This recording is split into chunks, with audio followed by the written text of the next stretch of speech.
Olá, amigas e amigos, estamos de volta em mais um Podercast, sempre com um convidado especial. E hoje eu tenho a honra de receber aqui o prefeito da cidade de Belém, candidato à reeleição, Edmilson Rodrigues. Prefeito, muito obrigado por atender nosso convite. Eu que agradeço, Jorge, pela oportunidade. O prefeito Edmilson foi eleito uma vez, reeleito, e está no terceiro mandato de prefeito, não consecutivo. Já foi deputado estadual, federal, e hoje tenta a reeleição, uma eleição difícil, né, prefeito? É uma eleição sempre difícil. Belém é uma cidade muito politizada, muito polarizada. Né? Não é à toa que aqui nós tivemos a única revolução popular que levou o povo mesmo, né, ao poder, com 3 governos cabanos. E nós somos herdeiros dessa rebeldia, né? Então nunca foi fácil para a esquerda, para os trabalhadores, mas está sendo bonito e emocionante esta campanha. Nós estamos fazendo uma verdadeira virada, né?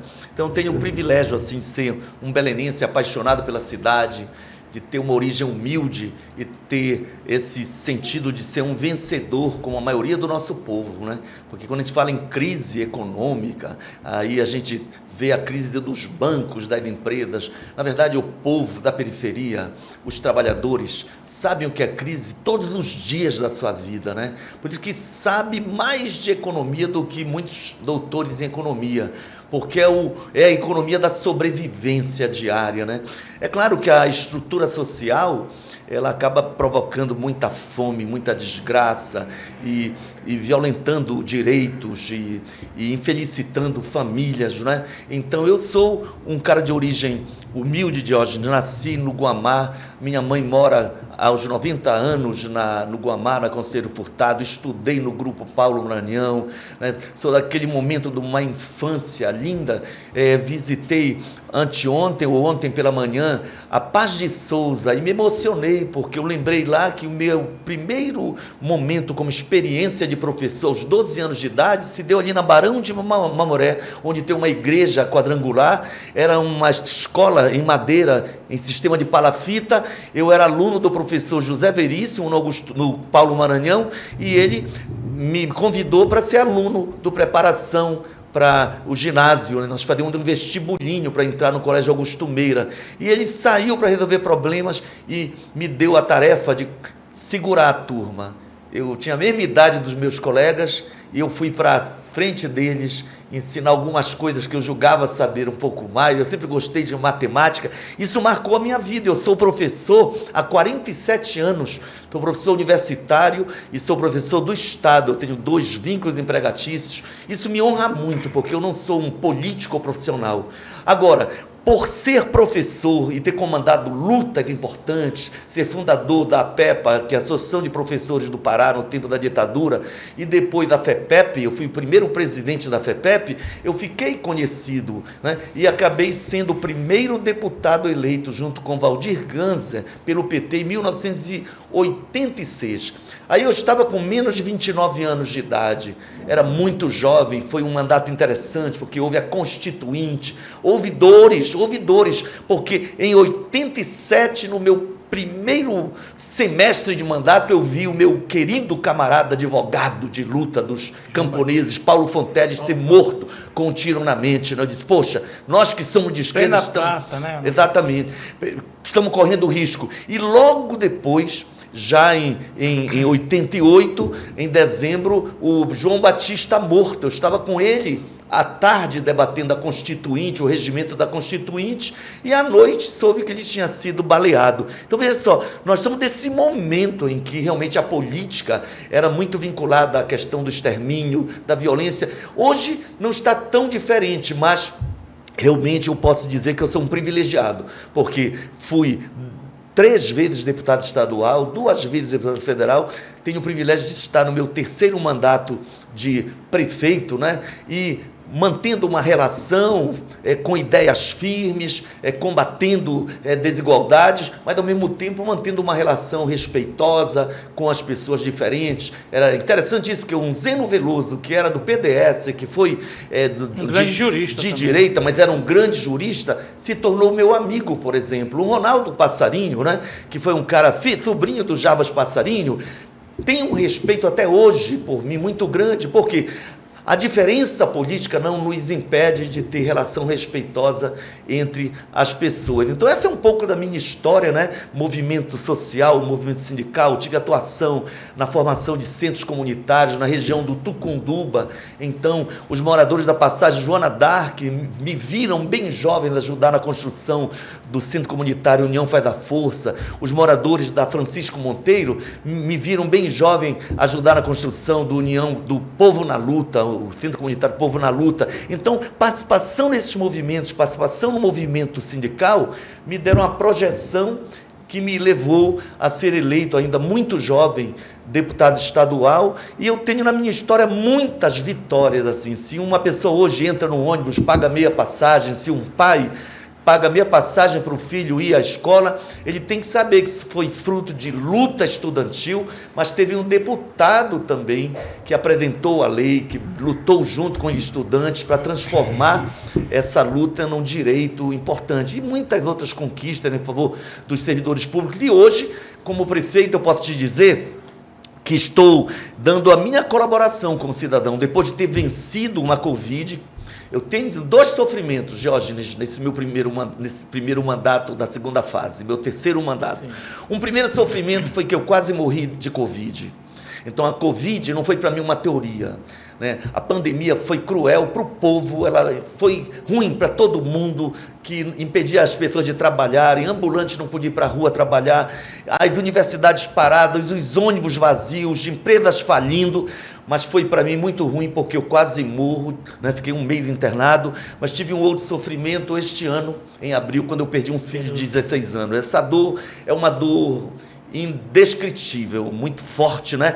Então esse mandato para mim tem essa força assim de dores pessoais, mas tem uma alegria também, que é de ter pego a cidade arrebentada, depois de 16 anos de destruição, e estar colocando a cidade num outro ritmo. Isso para mim é uma emoção, porque eu te confesso que eu pensei que não conseguiria. Depois que eu entrei na prefeitura, vi as escolas rachadas, arrebentadas, unidades de saúde sem equipamentos, todas precisando de reforma, os salários dos servidores muito depreciados. Eu te confesso que eu digo, meu Deus, vai ser muito difícil. Eu que tinha deixado 44% de atenção à primária de saúde, com o programa de saúde da família, quando eu volto tem apenas 21%, eram apenas 104 equipes. Eu digo, meu Deus, vai ser muito difícil. Mas o que eu posso te dizer hoje é que Belém está num outro ritmo, com várias obras de infraestrutura muito importantes e que tem que seguir em frente. Nós não podemos deixar parar essas obras. Eu vou te dizer resumidamente nessa nossa introdução aqui. Olha, a macrodrenagem da Estrada Nova, eu salvei esse projeto, os recursos do BID iam ser retirados. Estava se arrastando por décadas. Estava, né? Por décadas, e nós íamos perder o dinheiro do BID. Salvamos. E hoje é só elogios do BID e mais. Banco Interamericano de Desenvolvimento. Vamos conseguir fazer toda a duplicação da Estrada Nova. São 6.200 metros de avenida. Uma nova orla. E por quê? Exatamente porque o Lula garantiu agora 192 milhões no PAC, né? Então, para quem é contra que os pobres morem na orla, eu quero dizer, da mesma forma que inaugurei o residencial Paulo Fonteles, lá no Portal da Amazônia, da mesma forma que vou inaugurar dentro de um mês e meio na Vila da Barca, um conjunto habitacional importante para as pessoas morarem na beira do rio, nós vamos continuar fazendo moradia na orla para o povo, porque eu não posso concordar que quem governe Belém tenha raiva de pobre e não queira que os pobres morem nos ambientes dignos. Então nós vamos ter uma política habitacional cada vez mais voltada a garantir que os pobres morem no centro, morem nos bairros dignamente. Mas tem a macrodrenagem do Mata Fome, que era um sonho. Eu consegui 300 milhões do Fomplata, um banco internacional, e 133 milhões do PAC, com apoio do Lula, de modo que já estamos com 41 obras, né? Ainda ontem começou o asfaltamento de uma das vias das 41. Em breve entregaremos várias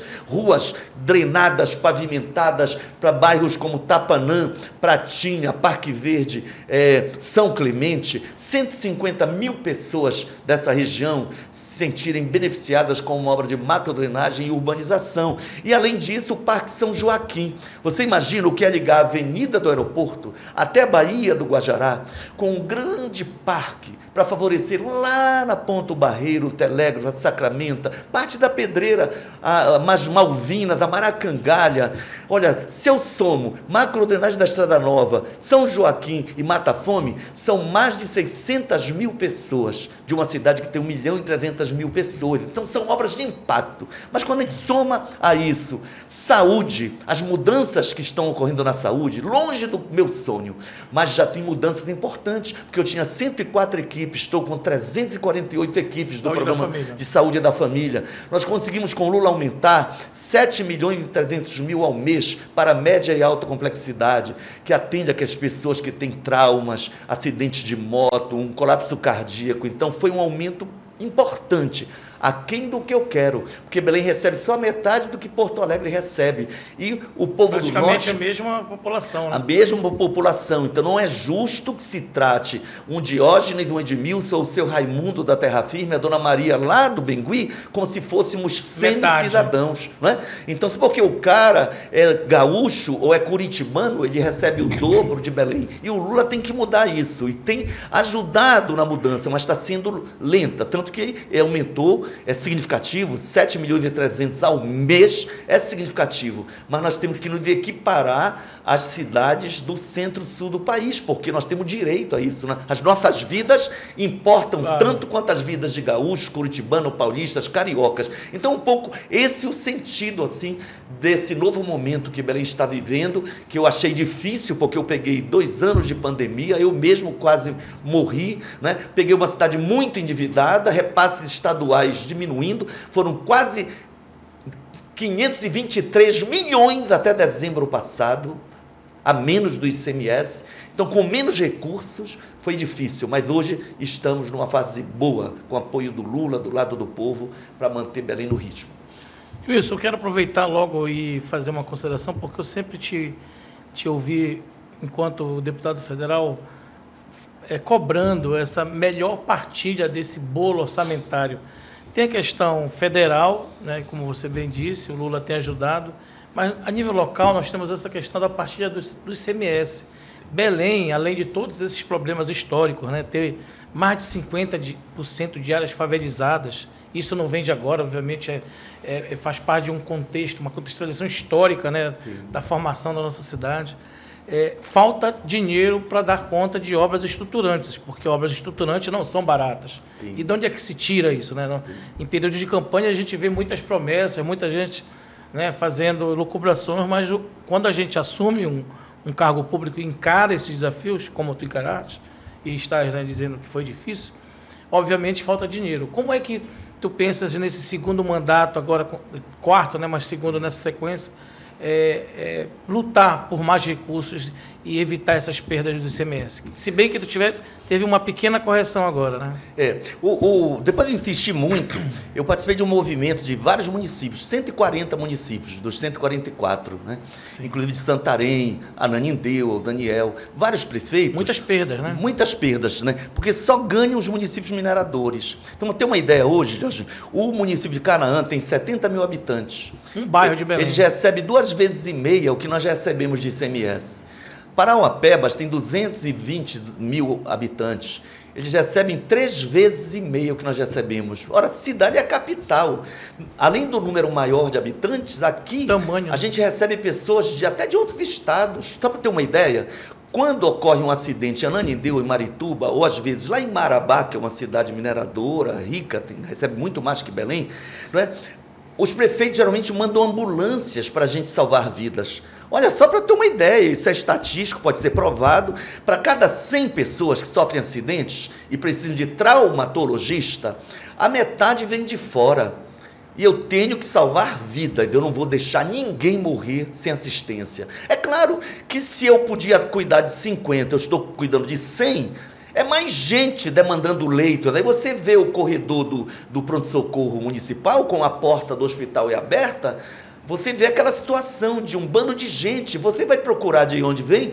De outros municípios, né? Então, isso tem que ser corrigido, com as prefeituras investindo em saúde, o Estado ajudando as prefeituras mais pobres, para que Belém possa administrar a sua população e melhorar a qualidade da saúde para os seus cidadãos. Enquanto isso não for resolvido, nós vamos estar atendendo cardíacos. 37% de quem sofre problema cardíaco e precisa, às vezes, ficar internado por vários dias para ter recuperado um AVC, de uma isquemia cerebral, às vezes, vem de fora. Então, isso é um dado, e nós temos ido atrás de recursos. Como eu te falei, para média e alta complexidade, tem um aumento de 90 milhões ao ano. Isso foi uma conquista já da negociação que eu fiz com o governo Lula através do Ministério da Saúde. Consegui aumentar de 104 para 348 equipes do Programa de Saúde da Família. Mais do que o triplo, né? Mais do que o triplo. Hoje nós estamos atendendo a 85%. Para ter uma ideia, agentes comunitários de saúde eram 620, hoje são 1.740. Quase o triplo. Quase o triplo. Agentes de combate à endemia eram 300 e pouquinhos, né? Eu incluí mais 295 na última seleção. Duplicou. Né? Dupliquei, porque nós temos dengue, temos várias doenças que precisam ser prevenidas, não é? Então, hoje nós temos só de médicos novos, foram 213 novos médicos. E eu ainda tenho uns 70 e poucos para chamar, que no período eleitoral eu não estou tendo a permissão para contratar esses médicos e alguns enfermeiros e técnicos de enfermagem. É vedado. É vedado. Então, queria autorização, porque não se trata de política, se trata de vida, saúde. Mas se a justiça não permite, passada a eleição, a gente complementa as equipes, porque toda a equipe dessas 348 tem que ter um médico, um enfermeiro, portanto, 2 de nível superior, um técnico de enfermagem e pelo menos 5 agentes comunitários de saúde. Tem bairro que está 100% atendido. É o caso do bairro do Curió. O Juruna alcançou 90%. Então, tem vários bairros que estão próximos de 100%, a média 85%. Mas saúde tem que aumentar mais. Aí nós estamos indo atrás.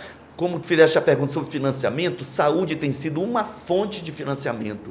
Educação, apresentamos vários projetos, né? Porque nós investimos muito, 120 milhões na reforma, entregamos 80 escolas, então é necessário que o governo federal apoie. E estamos conseguindo vários recursos para fazer novas escolas. Eu só pude inaugurar 6 escolas novas no meu governo. 3, inclusive, foram doações, não sei se tu sabes disso.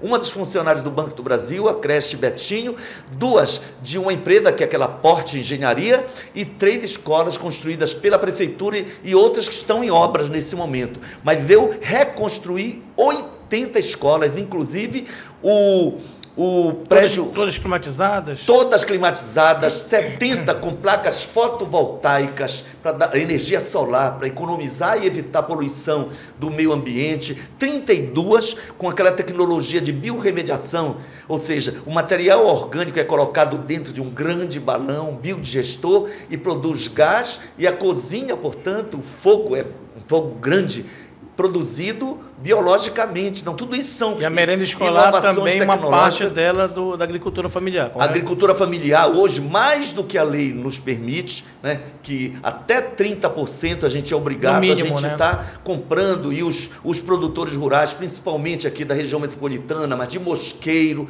estão podendo vender os seus produtos. Tem açaí na merenda escolar? Tem açaí, mas às vezes, quando o período não está tão bom de safra, aí falta o açaí, mas quando eu visito a escola, as crianças precisam. Eu acho que educação e saúde são fontes de captação de recursos, porque são prioridades para nós. Então, inclusive eu achei até que era uma brincadeira, nós estamos investindo mais de 25% em educação, Diógenes. Estamos investindo cerca de 27% em saúde.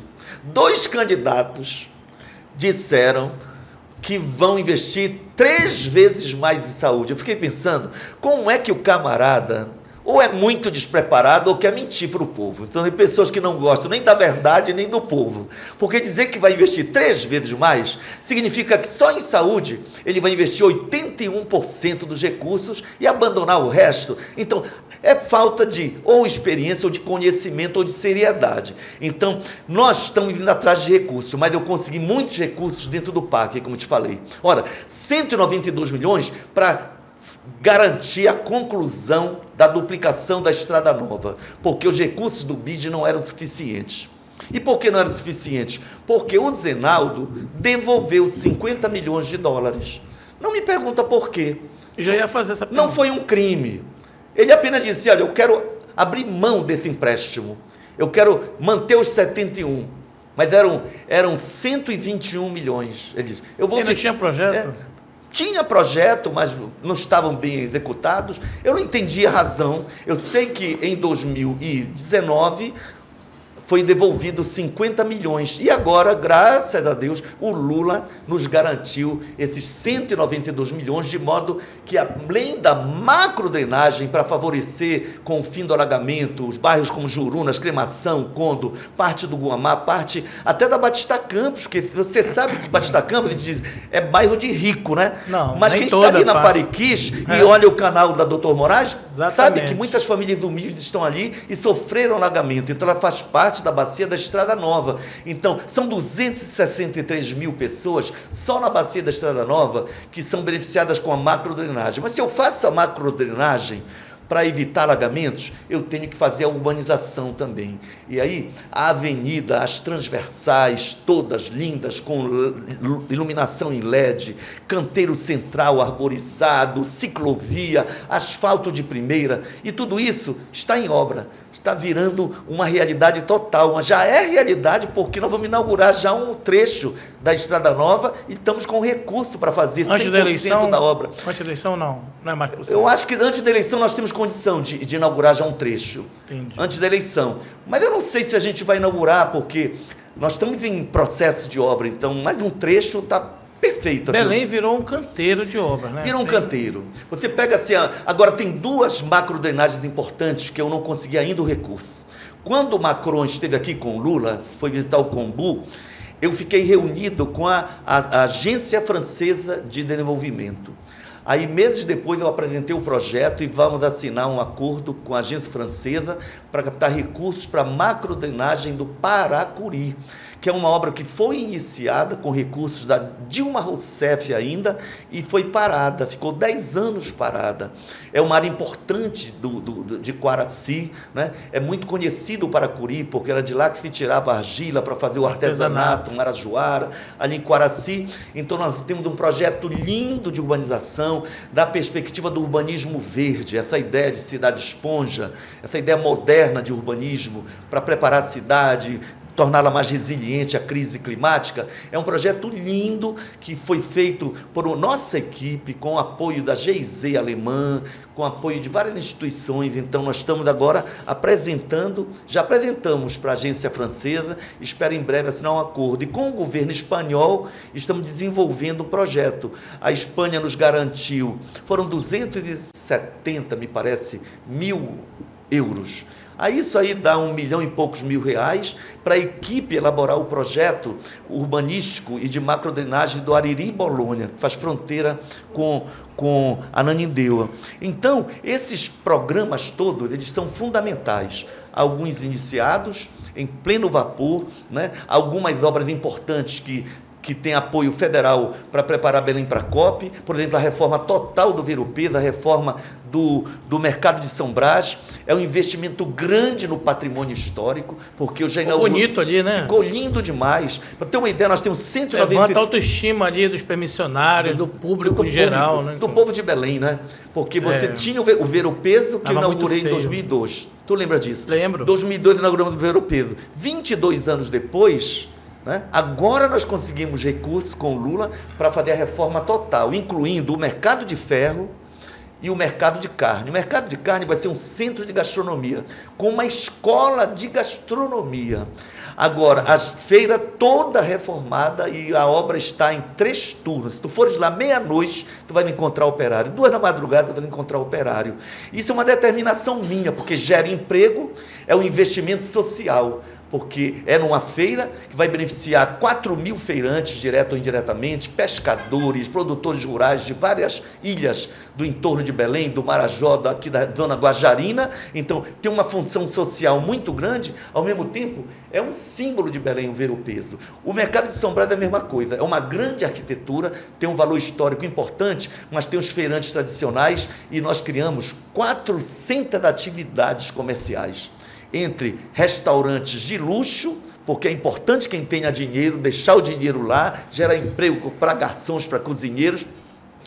Então vai ser um grande centro turístico, cultural e gastronômico, o Mercado de São Brás. Esses 2 investimentos, mais o Parque São Joaquim, foram garantidos pelo Lula através da Itaipu Binacional, né? E eles ajudam a preparar Belém para a COP, entre outros projetos que a gente está fazendo, tanto em patrimônio histórico quanto na periferia de Belém. E mesmo tu tens um currículo que não podemos negar isso, em termos de um currículo político e acadêmico que não supera todos os demais concorrentes, os adversários hoje na campanha. E muito se trabalha essa questão de que Belém passou por dificuldades, e tu mesmo no programa de TV, né, nos primeiros programas, assume essa responsabilidade. E hoje tu está tratando aqui de todo o conjunto de obras e serviços para atender a população. Percebo que há uma preocupação social de atacar os problemas nas áreas daqueles que mais precisam, né? Sim. E em termos de infraestrutura para a cidade ainda, não só, se fala muito de COP, a COP foi realmente um evento que está trazendo benefícios para a cidade, vai deixar um legado para a capital paraense, sem dúvida. Mas, para além disso, o que tu tens programado para o próximo mandato, caso tu seja reeleito pelo povo de Belém? Jorge, é o seguinte, como te falei, enfrentei problemas, mas eu não fiquei chorando o leite derramado, não. Você sabe que eu era oposição ao Zenaldo, mas eu não fiquei mostrando, olha como ele deixou a escola, a cidade, a unidade de saúde, eu não fiquei. Eu decidi trabalhar desde o primeiro dia. Aí eu tive foco, eu não tive como divulgar o que eu fazia. Eu tive foco. Um foi combater as mortes, salvar vidas durante a Covid. E nós não conseguimos salvar todas as vidas. Mas se teve escândalo de respirador, procurem lá quem roubou o dinheiro da saúde, que foi responsável por mortes. Porque esse prefeito aqui investiu no combate à morte, salvou muitas vidas. Nós ficamos entre as 5 cidades que mais vacinaram. Era um exército de 1.500 pessoas vacinando, de manhã, tarde, à noite, domingo, praticamente sem feriado para essa turma, né? Ao mesmo tempo, investimos para garantir médicos, enfermeiros, fisioterapeutas nas unidades. Não tem ninguém que tenha morrido assim. Edmilson, perdi a minha mãe, minha namorada, meu filho, porque não tinha leito, não tinha UTI, não tinha respirador, ou não tinha médico para colocar um respirador para entubar o meu ente querido, não. Então, esse foi um compromisso. O outro compromisso meu foi iniciar a reforma das escolas, porque não tem futuro sem educação. Então, quando eu digo agora que eu entreguei 80 escolas, eu estou dizendo que eu comecei com a Amância Pantoja, no bairro de Fátima, antiga Matinha. Foi a primeira escola que eu entreguei, toda com paisagismo, a quadra esportiva, que ninguém conseguia usar por causa dos pombos, toda reformada, a escola toda reformada, com salas adaptadas para a educação infantil e portas de banheiros adaptados a crianças com deficiência. Enfim, foi uma mudança na qualidade das escolas. São 80. E por que 80? Eu fiz tudo isso em um mês, no ano eleitoral? Não, porque desde 2021 eu tive que ter foco. Então, eu não parei de trabalhar em nenhum momento. E teve um trabalho importante, que foi o trabalho no combate à fome.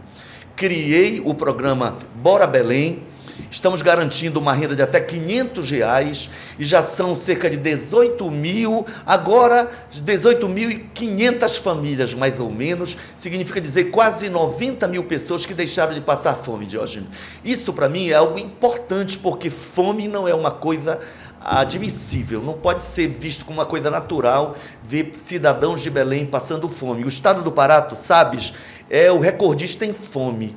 É uma tristeza isso, que verdade. O Pará, sendo o segundo maior rebanho de gado bovino, o maior rebanho bobalino, um grande produtor de soja, o maior exportador de cacau, né? Superamos a Bahia, o maior exportador do mundo, com Dendê. Como é, além do minério que nós somos hoje, superamos Minas, como é que o nosso estado é o maior em produção da individualidade, insegurança alimentar e fome. Olha, para ter uma ideia, hoje, essa fome por causa da Bolsa Família. E no caso de Belém, nós demos essa contribuição. Eu criei o Bora Belém, portanto que essas estatísticas, elas não pegam tanto Belém. Belém ainda tem gente necessitando? Tem. Por isso que nós vamos ampliar, né? Nós estamos fazendo o levantamento para ampliar o número de pessoas dentro do Bora Belém. Se hoje tem 18.500 famílias, eu não sei se vamos chegar até 10 mil. A grande possibilidade é que sejam até 10 mil novas famílias incluídas. É a minha vontade, mas eu tenho que fazer com base no cadastro único. Se forem 9 mil, serão 9 mil. Se precisar um pouco mais, a gente investirá um pouco mais, com recursos próprios. Porque esse é um programa que teve uma parceria com o Estado, mas o Estado atrasou até 7 meses, me criando uma dificuldade enorme, porque eu tenho que gastar 5 milhões ao mês.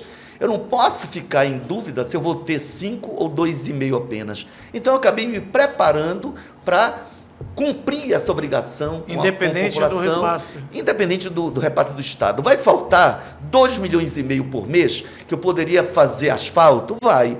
Ou reformar uma unidade de saúde? O que é dito? Não é dito. Não é dito, né? Eu vi um candidato falando que o Bora Belém depende do Estado, né? Mas eu posso provar, né, que realmente os repasses agora, por exemplo, são 4 meses de atraso. São 10 milhões que deixaram de entrar. Portanto, se é uma parceria, a parceria tem que ser cumprida. Não é? Mas foi assinado um convênio. Foi assinado um convênio. Foi assinado um convênio. Não tem como acionar isso. Mas eu não vou entrar na justiça para fazer cumprir aquilo que deve ser uma vontade política. Então, como o Bora Belém é um programa de combate à fome, e eu sonho ter esse país, como o Lula sonha, sem nenhum cidadão passando fome, tendo pelo menos o direito a 3 alimentações por dia, eu vou manter o Bora Belém, vou no início do ano dar um aumento de 20%, porque no segundo ano eu aumentei de 450 para 500, nós vamos dar um aumento de 20% para recompor mais ou menos a inflação, acima um pouco da inflação, por sinal, para exatamente viabilizar essa política de segurança alimentar, porque não é admissível que tenhamos seres humanos passando fome. Não é justo ver um cachorro passando fome, não é? Quanto mais um ser humano passando fome. Então, muitos prefeitos não vão considerar isso como importante. Tanto que eu sou o único prefeito de capital que criou um programa de renda básica, o único. Né? E do Brasil todo, eu sei que tem uma cidade, não sei se é Macaé, no Rio de Janeiro, uma cidade petroleira, que tem uma política de renda básica, o prefeito do PT, de R$200 por mês. Então, como num país de 5.568 municípios, só Belém, como capital, tem um programa de renda básica? É porque nós não achamos que é natural um ser humano passar fome. Então, isso para nós é prioridade. E aí nós vamos atrás dos recursos, como melhorando a máquina, a arrecadação, a nossa inadimplência é muito alta, né? Fazendo políticas de incentivo. Eu estou com o PRI, um programa de regularização fiscal, por exemplo, que várias empresas estão negociando. Por exemplo, a UNAMA negociou conosco, porque... Inclusive, isso é pauta para o nosso próximo tema. Queria dar um intervalo rapidinho para a TVC faturar e a gente volta em instantes entrevistando aqui o prefeito de Belém, candidato à reeleição pelo PSOL. Fique conosco que a gente já volta.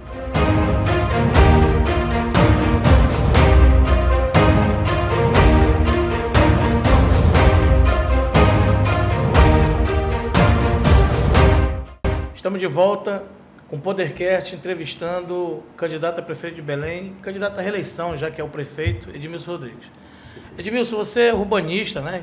Tem aí um pós-graduação, um mestrado, doutorado dentro de uma área. Pensar a Amazônia não é fácil. E uma megalópole como Belém, que já podemos considerá-la assim, né? Além dos desafios, inúmeros desafios que possui, um deles é a questão da mobilidade urbana. E muitos atores da classe política pensam a mobilidade muito só com o transporte. Eu fico pensando assim, eu sou morador da Marambaia, e para vir para cá, para o escritório da Anideu, eu passo ali para aquele elevado de entroncamento.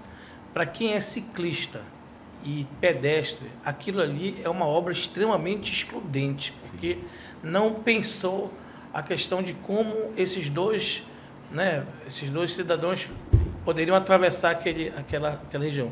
E nós vemos uma cidade pensada para carros, né? E não é de agora, foi a forma como a cidade foi. Verdade. E tu, como estudioso disso, sabe muito bem, né?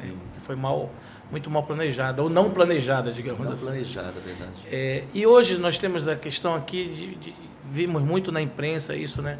As nossas calçadas, né? E eu não falo só do poder público, eu também falo do empresário, do lojista. As pessoas, elas têm o costume de fazer com que a sua casa, a sua frente da sua casa, como se fosse propriedade dela, e não é, né? A calçada, ela é uma calçada pública, né? E para pessoas como nós, né, que temos saúde, somos, né, não temos problema de visão, não temos problema de locomoção, não somos cadeirantes, já enfrentamos dificuldade de passar por elas, às vezes pessoas caem, né? Como é que está essa questão no teu programa de governo para esse segundo mandato, caso seja reeleito? Diógenes, eu até conversava esses dias com um grande artista plástico paraense, Geraldo Teixeira. O Geraldo foi o autor daquele desenho dos pisos do Novo Mercado. Muito bonito, inclusive. De São Brás, né? E ele diz: Edmilson, eu tenho boa locomoção, mas as calçadas de Belém têm um problema. Cada um acha que tem que fazer na altura que bem deseja. Do jeito que quiser. Aí vem um cadeirante e não consegue passar, uma pessoa idosa. Tu estás falando exatamente o que o Geraldo me falou, né? E eu estava dizendo para ele: poxa, Geraldo, na época do Lula, ele criou um programa Calçada para Todos. Quem é de Belém vai lembrar. Nós começamos ali pela Magalhães Barata, em frente ao Museu Guild, e tivemos como primeira obra do Calçada para Todos a passagem à Vila Teta. Histórica Vila Teta. E por que nós escolhemos a Vila Teta? Porque ali tinha a associação das pessoas, né, com deficiência, continua lá, né?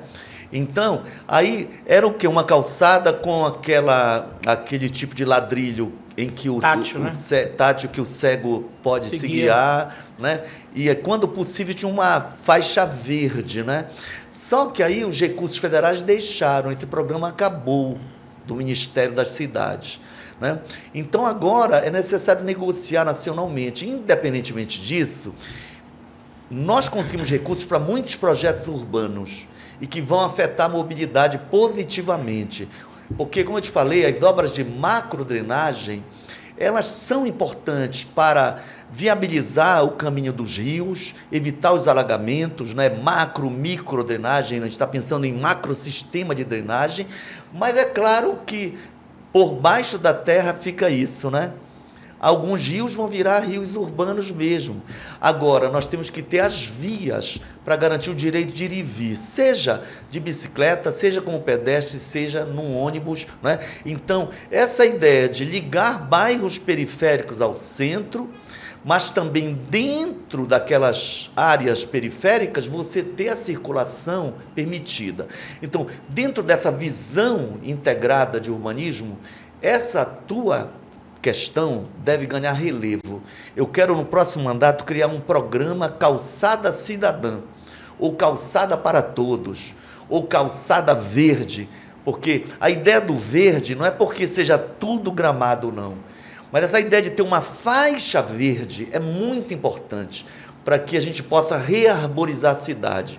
Se hoje tu estás no Almirante Barroso, tu já estás vendo as árvores novas que nós plantamos. Se tu fores para Iquaraci, pela Augusto Montenegro, são 2.600 árvores plantadas. Mas tem na as grandes vias que eu fiz desde 2021, porque às vezes as pessoas diziam, Edmilson, tu não estavas trabalhando? Eu estava trabalhando calado. Porque, veja só, a Avenida José Bonifácio, desde a Estrada Nova até São Brás, a Travessa Padre Eutíquio, desde o Rio Guamá até passando pela Batista Campos em direção ao centro, né? São grandes avenidas. Senador Lemos, são 5 quilômetros, ligando a Doca de Souza Franco até a Pedreira. Deu trabalho, né? Causou os transtornos, mas ficou bonito ali, né? Deu, mas foram grandes vias, e todas elas praticamente com ciclofaixa. Tu pega a Gentil Bittencourt, ainda não tem ciclofaixa, ficou um tapete. A Mundurucus, um tapete, né?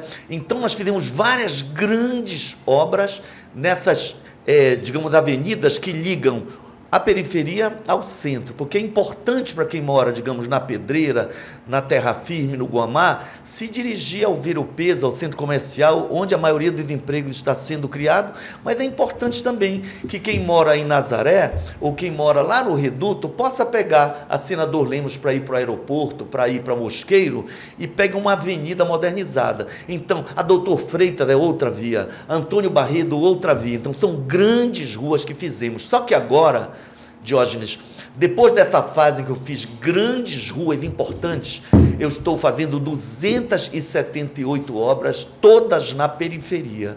E se tu me perguntares como eu estou fazendo isso, é porque eu consegui 200 milhões de financiamento do Banco do Brasil e decidi aplicar tudo na periferia, porque o meu compromisso é com os mais humildes, é com os que mais precisam, é com os pobres. Eu não vou fazer obras para favorecer apenas os ricos, não. Eu vou tratar bem o centro. Então, se você pega a Praça Batista Campos, a Praça da República, estão sendo bem cuidadas.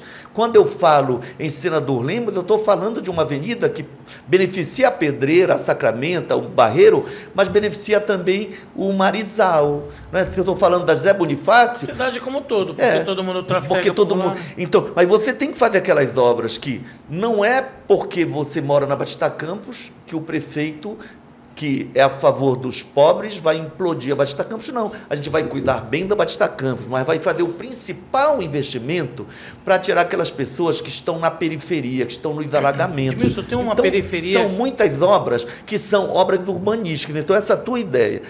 Quando vem todas as nossas obras, Jorge, tu visitares das 41 obras que estão saindo lá na Bacia do Mata Fome, tu vais ter a calçada, o meio-fio e a pavimentação em asfalto ou, como eu tenho incentivado a comunidade, em blocretes. Então, se eu pego a Rua Pará, por exemplo, eu vou tê-la toda pavimentada, muitas ruas em blocretes, e eu me sinto vitorioso quando a comunidade topa fazer em blocretes. Sabe por quê? Ambientalmente é melhor, porque o blocrete permite que a água infiltre, enquanto o asfalto impermeabiliza a cidade e aí provoca alagamentos. Então, nesse tipo de urbanismo, quando você faz pavimentação, o meio-fio, o que permite a circulação da água superficial, né, com a drenagem superficial, e o passeio público, você pode checar quase 100%, eu não vou falar alguma coisa que não é verdade. Ontem eu fui no Marco, na antiga Baixada do Marco.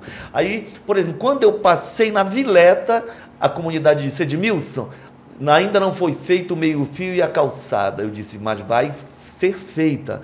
A empresa está fazendo a passagem Santa Rita e terminando lá, vem para cá. Eu decidi fazer drenagem, pavimentação, tá um asfalto bonito, mas as pessoas estão reclamando porque ainda não foi feito o passeio público, aí tudo no nível legal, porque o cadeirante vai poder, mesmo num bairro de periferia, circular em vários quarteirões em segurança. Então, um pouco esse sentido, mas sim, exige investimento. Calçada é geralmente feita de concreto, tem que ter mão de obra, é obra civil, então exige investimento, mas tem que ter um programa para isso, e eu queria te agradecer essa ideia, agradecer o grande artista plástico Geraldo Teixeira, que retomou essa ideia, que agora eu incorporei ao programa. Edmilson, ainda dentro dessa temática de mobilidade, assim, eu queria que tu fizesse uma síntese em relação à questão dos ribeirinhos, né? Belém é uma cidade que uma capital que possui aí umas 39 ilhas. Pois né? Quase. Então, deixa eu te dizer, Jorge. E a questão do modal, né? Sim, que também ainda não foi muito bem utilizado, né? Eu vou te dizer o que nós temos hoje.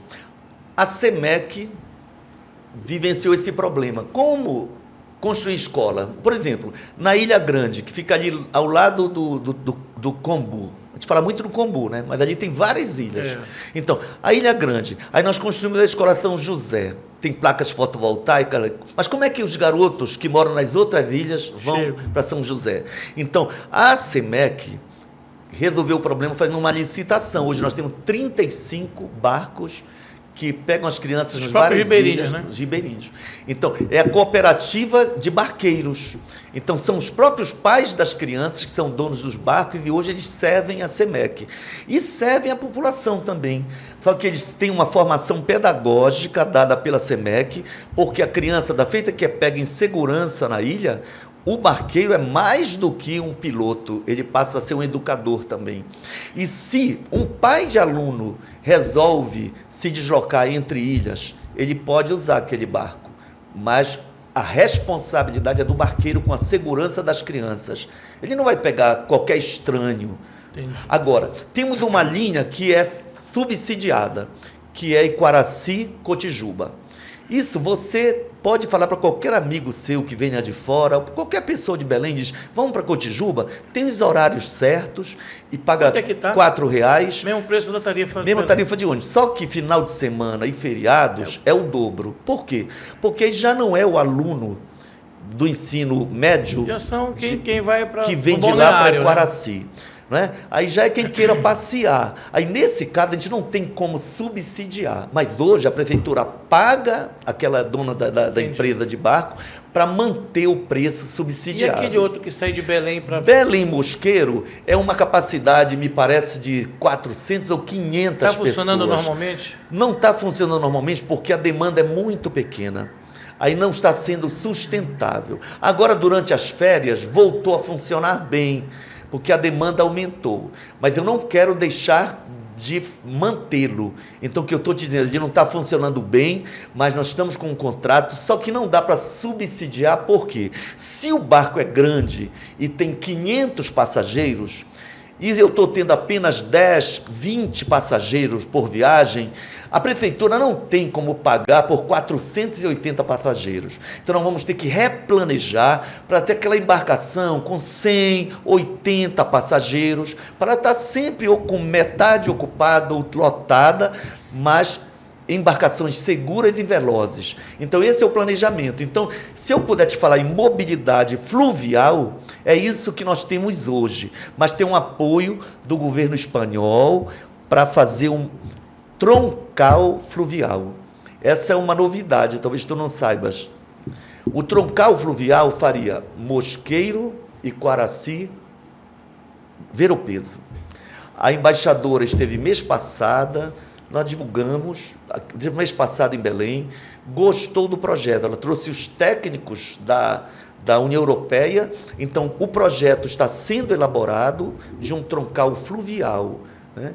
Porque tendo o troncal, é tipo o BRT, Iquaraci, entroncamento, São Brás. Você depois pode alimentar com as linhas vindas dos bairros. Da mesma forma, nós vamos ter Mosqueiro, Iquaraci e Ver o Peso, o fluvial. E vamos integrar o fluvial ao terrestre. E o terrestre, você sabe que nós estamos num momento novo, que é da implantação de ônibus com ar-condicionado.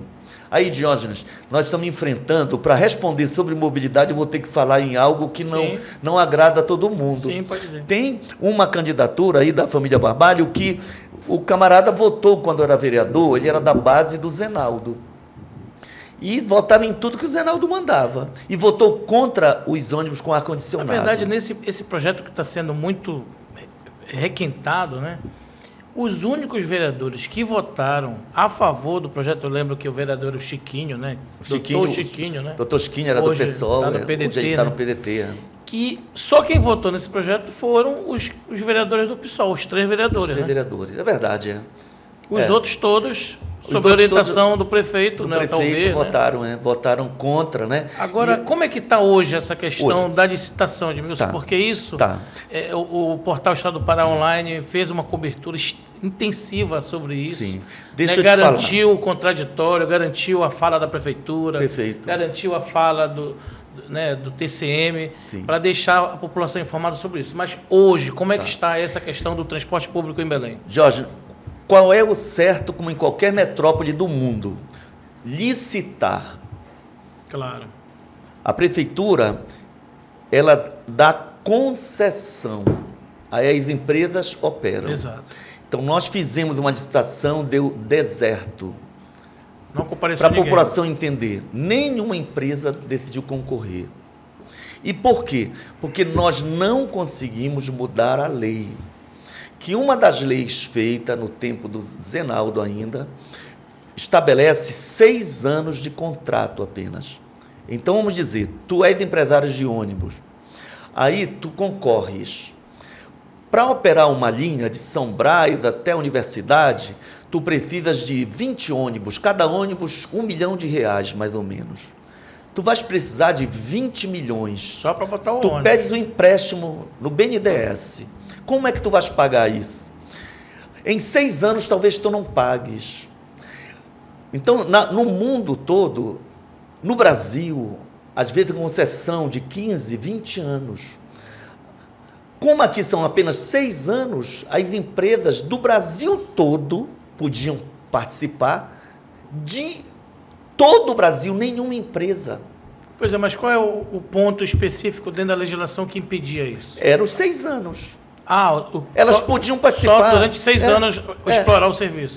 Porque o limite é 6 anos. Sabe o que acontece? Isso causa uma insegurança para o Só empresário. para a população entender, Diógenes, se, por exemplo, ano que vem teve uma licitação, o empresário ganhou, muda um prefeito daqui a 4 anos, Tira ele. pode tirá-lo.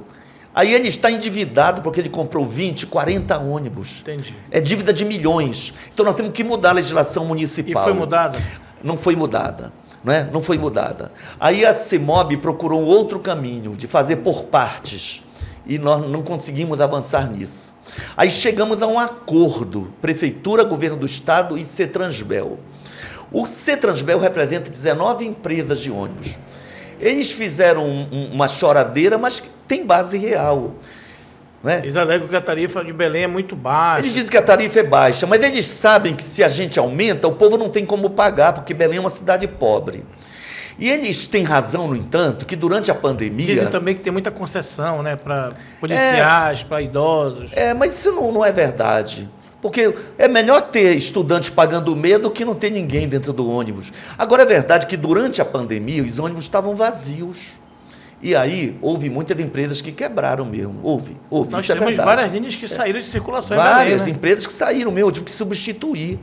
Nós temos um déficit hoje de quanto? Olha, nós tem temos esse hoje cálculo? menos de 1.000 ônibus, já chegamos a ter 1.700, 1.600. É uma queda muito drástica. Uma queda grande. Mas é bem verdade que o sistema mudou muito. Hoje, às vezes o cara se une com o vizinho e pega um aplicativo e ele paga R$8 no deslocamento e divide por 3, sai mais barato que o ônibus. E olha que a tarifa de Belém é a mais barata de todas as capitais do país.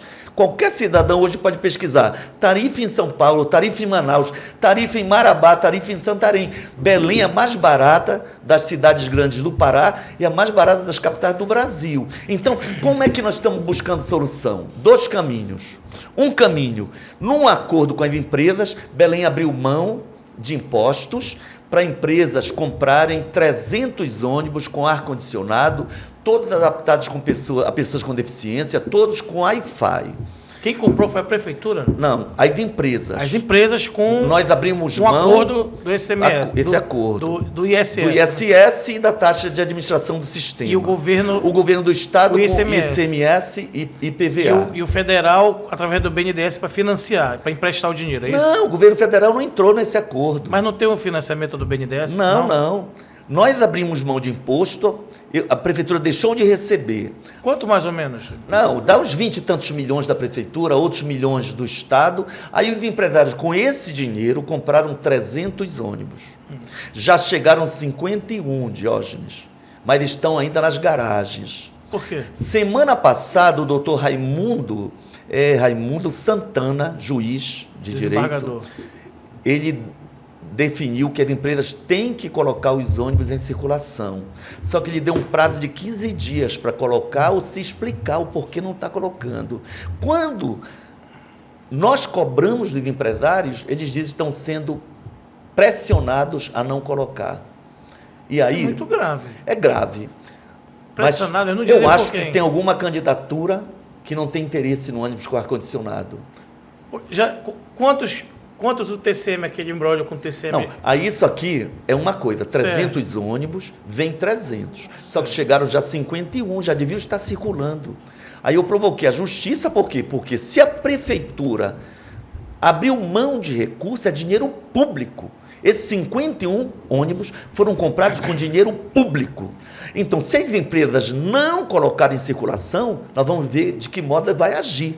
Mas que bom que o doutor Raimundo Rodrigues Santana... Dia 15 vence quando, Edmilson? Já tem uma semana. Eu acho que na próxima semana eles vão ter que ser obrigados a colocar esses 51 e se explicar o porquê não. Mas tem pressão política para não colocar. Eu acho que quem votou contra o ar-condicionado não está muito interessado em ver os ônibus na rua, porque significa que a população vai ver a diferença, mas já começou a ver a diferença, porque tem outra coisa, Diógenes. Eu fui ao governo federal e consegui 233 milhões e meio. Olha lá, 100 milhões do BNDES e 133 milhões e meio do PAC Mobilidade. Esses 233 milhões e meio é para compra de frota própria. São 213 ônibus. Né? Então, demorou, uma coisa, são os 300 ônibus com ar-condicionado das empresas, mas comprada com dinheiro público, porque a gente está abrindo mão de impostos. Uma parte do... Outra coisa que eu consegui com o Lula, com o governo federal, esses 200 e poucos milhões para comprar 213 ônibus. Nesses 213 ônibus, 30 são elétricos. Aí eu fiz a licitação, comprei os primeiros 10 ônibus. Aí veio o TCM e de forma... não é inexplicável, por pura decisão política, decidiu que eu não devia pagar pelos ônibus. Aí falaram em sobrepreço. Depois, como houve protesto da população, fizeram uma nova resolução para liberar os ônibus. A imprensa também cobriu bastante isso. A imprensa cobriu. Eu achei estranho que a doutora Anne Pontes, que é mulher do Parsifal, que foi secretário do Helder, tenha decidido que nós não pudéssemos comprar os ônibus. Eu acho que houve uma pressão política para que nós não colocássemos os ônibus elétricos em operação. O elétrico é superior aos 300 ônibus. Por que é superior em qualidade? Porque ele não faz barulho, porque não tem motor a diesel. Não emite gás carbônico. Não emite gás carbônico, é bom para combater essa crise climática. Ele tem tomada para carregar os celulares, ele tem Wi-Fi para você usar a internet, tem ar-condicionado, tem adaptação a pessoas com deficiência e tem 8 câmeras de monitoramento eletrônico. Garantia segurança. De modo que as nossas 60 câmeras da Guarda Municipal estão ali monitorando. Se houver uma tentativa de assalto, imediatamente é percebido pelos nossos guardas lá na central de monitoramento e uma viatura será mobilizada para interceptar o ônibus e garantir a segurança da população. Então, é inovação tecnológica, conforto, mobilidade, é uma inovação. Tem gente que não quer, tem seus motivos, mas quem está com o povo e quem, como eu, já andou muito de ônibus lotado e calorento, sabe a importância do ônibus com ar-condicionado. Falaste da minha passagem, eu fui um dos estudantes que ali, muito jovem, 13, 14 anos, estava ali nas fileiras da luta por esse direito. Eu já era um cara maduro e deputado, e fui o autor da lei da minha passagem. Dos trios elétricos, dos carros-som, né? Agora, nós não vamos confessar, nós não jogamos pedra em ninguém. Olha, gente, eu estou aqui muito satisfeito de receber o prefeito de Belém, candidato à reeleição, Edmilson Rodrigues. Edmilson, novamente, muito obrigado pela sua presença. Eu te agradeço, viu? Boa sorte na sua caminhada aí pela reeleição. O Podercast cumpre aqui o seu dever de, enquanto veículo de imprensa, um veículo independente, novo, né? Nós estamos aí pouco mais de um ano com o portal Estado do Pará Online, completando agora em outubro. Quero lhe convidar para a nossa festa de comemoração do nosso aniversário. Poxa, eu virei com honra. Porque o espírito que move essa empresa é que a gente tenha um espaço democrático, um espaço midiático, que atenda, que ouça os vários aspectos políticos, a classe política empresarial, os sindicatos, os representantes de trabalhadores, os segmentos mais excluídos também, a gente sempre tem e repercutir os problemas, né? Exatamente. Porque para nós, Jorge, se tu me permite, é muito importante que o governante esteja aberto a receber as críticas. Porque o comunicador, o jornalismo, os órgãos de comunicação, especialmente esses órgãos alternativos, como é o Estado do Pará Online, né? Eles cumprem esse papel de dar voz, né, ao povo mesmo, aquele que não tem uma TV na mão, né, e não vai fazer propaganda enganosa, né? Então a gente tem que ouvir. Às vezes não é agradável você ter a sua imagem como governante criticada, mas é necessário você ter humildade para corrigir erros, né? Então, muito das críticas que me foram feitas por vários órgãos, né, me ajudaram a refletir e enfrentar dificuldades e hoje colocar Belém num outro ritmo, assim, e que eu posso te dizer é que tudo tende a melhorar, porque quando você está junto com o povo e com o apoio de Deus e com o apoio do nosso querido presidente Lula, aí nós vamos encontrar Belém na COP30 com um grande legado, e depois da COP30 Belém vai deixar um grande legado em todas as áreas, especialmente infraestrutura, mas educação, cultura e saúde realmente são os lugares onde a gente vai mais avançar, as áreas sociais e as áreas de infraestrutura social, porque não acho que seja sem importância fazer uma obra na Doca ou na Tamandaré, não, tem importância, mas eu prefiro fazer a macrodrenagem para melhorar a vida de quem está na periferia, e é por isso que eu estou atrás de recursos para fazer obras de macrodrenagem, tirar o pessoal do alagamento e levar a urbanização na periferia. Muito obrigado aí. Muito obrigado, prefeito. Esse aqui foi mais um Podercast, hoje entrevistando o prefeito de Belém, Edmilson Rodrigues, candidato à reeleição. Boa sorte, prefeito. Obrigado. E muito obrigado a você que nos acompanhou através da TVC Belém e das redes sociais do Podercast e do Estado do Pará Online, um dos portais mais acessados pelos paraenses. Até o próximo.